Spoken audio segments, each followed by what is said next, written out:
ચાલો બાળમિત્રો, આજે આપણે અશુદ્ધ અપૂર્ણાંકને ફેરવીએ મિશ્ર અપૂર્ણાંકમાં. ચાલો કેવી રીતે ફેરવીએ. નંબર 1, 11/4. આપણે અગાઉના વિડીયોમાં જોઈ ગયા છીએ કે અશુદ્ધ અપૂર્ણાંક હોય તો અંશ મોટો હોય. અહીં આપણે જોઈ શકીએ છીએ કે 11 એ અંશમાં 4 કરતાં મોટી સંખ્યા છે. ચાલો જોઈએ આપણે એને મિશ્ર અપૂર્ણાંકમાં કેવી રીતે ફેરવીશું. 4નો ઘડિયો, જે છેદમાં 4 આપેલા છે એ 4નો ઘડિયો તમે બોલો જ્યાં સુધી 11ની નજીકની સંખ્યા ન આવે ત્યાં સુધી તમારે આ ઘડિયો બોલવાનો છે.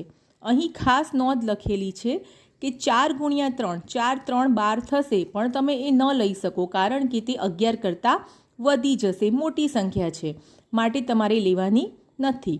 હવે 4નો ઘડિયો બોલીએ તો 4 3 12 થાય, પણ એની આગળની સંખ્યા 4 દુ 8 થાય. હવે 11 થવા માટે ફક્ત 3 ખૂટે, જે તમે અંશમાં મૂકશો 2 પૂર્ણાંક સંખ્યા અને છેદમાં 4, એટલે 2.3/4 એ 11/4નો મિશ્ર અપૂર્ણાંક થશે. આભાર.